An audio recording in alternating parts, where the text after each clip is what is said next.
ನಮಸ್ಕಾರ ಎಲ್ಲರಿಗೂ. ಇಂದು ನಾನು ಗರ್ಭಪಾತದ ಬಗ್ಗೆ ಮಾಹಿತಿ ಕೊಡ್ತಾ ಇದ್ದೀನಿ. ಮೊದಲನೇದಾಗಿ ಈ ಅಬಾರ್ಷನ್ ಅಥವಾ ಗರ್ಭಪಾತದ ಬಗ್ಗೆ ಕೆಲವು ಫಾಲ್ಸ್ ಬಿಲೀಫ್ಸ್ ಅಥವಾ ಮೂಢನಂಬಿಕೆಗಳಿದೆ ಅಲ್ಲ, ಸೊ ಅದೇನು ಅಂತ ತಿಳ್ಕೊಳ್ಳೋಣ. ಮೊದಲನೇದಾಗಿ ಈ ಪಪ್ಪಾಯ ಮತ್ತು ಎಳ್ಳು ತಿಂದರೆ ಅಬಾರ್ಷನ್ ಆಗುತ್ತೆ ಅಂತ ಅಂದ್ಕೊಂಡಿದ್ದಾರೆ. ಹಾಗೇನಿಲ್ಲ. ಟ್ರಾವೆಲ್ ಮಾಡಿದರೆ, ಗಂಡ ಹೆಂಡತಿ ಸೇರಿದರೆ, ಭಾರ ಎತ್ತಿದರೆ ಅಬಾರ್ಷನ್ ಆಗುತ್ತೆ ಅಂತ ಅಂದ್ಕೊಂಡಿದ್ದಾರೆ. ಅದು ಕೂಡ ಸುಳ್ಳು. ಮೂರನೇದು, ರೆಸ್ಟ್ ತೊಗೊಂಡ್ರೆ ಅಬಾರ್ಷನ್ ಆಗಲ್ಲ ಅಂತ ಅಂದ್ಕೊಂಡಿದ್ದಾರೆ. ಅದು ಕೂಡ ಸುಳ್ಳು. ನಾಲ್ಕನೇದಾಗಿ, ರಿಕರೆಂಟ್ ಅಬಾರ್ಷನ್ಸ್ ಆದರೆ ಗರ್ಭಕೋಶ ಡ್ಯಾಮೇಜ್ ಆಗಿ ಮತ್ತು ಮಕ್ಕಳಾಗಲ್ಲ ಅಂತ ಅಂದ್ಕೊಂಡಿದ್ದಾರೆ. ಅದು ಕೂಡ ಸುಳ್ಳು. ಕೊನೆಯದಾಗಿ, ಒಂದು ಅಬಾರ್ಷನ್ ಆಗಿದೆ, ಬಹಳ ಗ್ಯಾಪ್ ಕೊಟ್ಟು ಮತ್ತೆ ಪ್ರೆಗ್ನೆಂಟ್ ಆದರೆ ಮಿಸ್ಕ್ಯಾರೇಜ್ ಆಗಲ್ಲ ಅಂತ ಅಂದ್ಕೊಂಡಿದ್ದಾರೆ. ಅದು ಕೂಡ ಯಾವುದೇ ರೀತಿ ಉಪಯೋಗ ಆಗೋದಿಲ್ಲ. ಗ್ಯಾಪ್ ಕೊಡೋ ಅವಶ್ಯಕತೆ ಇಲ್ಲ.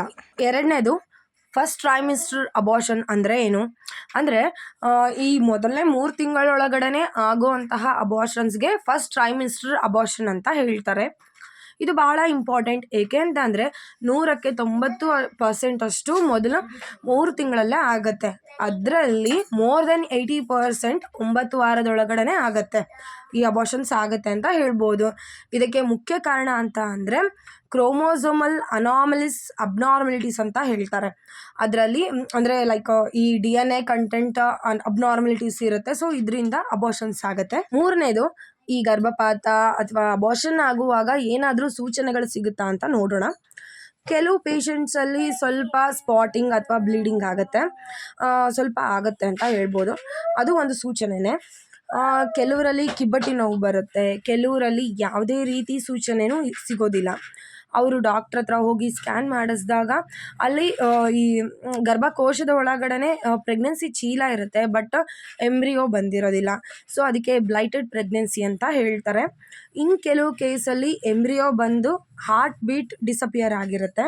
ಸೊ ಅದನ್ನು ಮಿಸ್ಡ್ ಅಬಾರ್ಷನ್ ಅಂತ ಕರೀತಾರೆ. ನಾಲ್ಕನೇದು, ಮೊದಲನೇ 3 ತಿಂಗಳಲ್ಲಿ ಆಗುವಂತಹ ಅಬಾರ್ಷನ್ಸ್ಗೆ ಕಾರಣಗಳೇನು ಅಂತ ನೋಡೋಣ.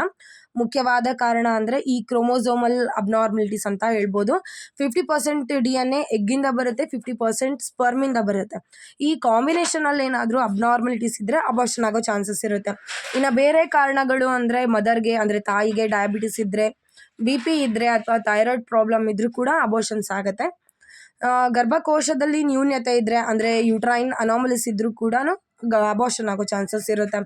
ಗರ್ಭಕೋಶದಲ್ಲಿ ಗಡ್ಡೆಗಳು ಅಂದರೆ ಫೈಬ್ರಾಯ್ಡ್ ಅಥವಾ ಎಂಡೋಮೆಟ್ರಿಯಲ್ ಪಾಲಿಟ್ಸ್ ಇದ್ದರೂ ಕೂಡ ಅಬಾರ್ಷನ್ ಆಗೋ ಚಾನ್ಸಸ್ ಇರುತ್ತೆ. ಕೊನೆಯದಾಗಿ, ಆಟೋಇಮ್ಯೂನ್ ಡಿಸೀಸ್ ಇದ್ರೂ ಕೂಡ ಅಬಾರ್ಷನ್ ಆಗೋ ಚಾನ್ಸಸ್ ಇರುತ್ತೆ. ಇಷ್ಟು ಬಂದು ಗರ್ಭಪಾತದ ಬಗ್ಗೆ ಮಾಹಿತಿ. ಈ ಮಾಹಿತಿ ಉಪಯೋಗ ಅನಿಸಿದ್ರೆ ಎಷ್ಟು ಸಾಧ್ಯನೋ ಅಷ್ಟು ಶೇರ್ ಮಾಡಿ ಮತ್ತು ಲೈಕ್ ಮಾಡಿ. ಇನ್ನೂ ನನ್ನ ಚಾನಲ್ನ ಸಬ್ಸ್ಕ್ರೈಬ್ ಮಾಡಿಲ್ಲ ಅಂದರೆ ದಯವಿಟ್ಟು ಸಬ್ಸ್ಕ್ರೈಬ್ ಮಾಡಿ. ಧನ್ಯವಾದಗಳು. ಜೈ ಶ್ರೀರಾಮ್.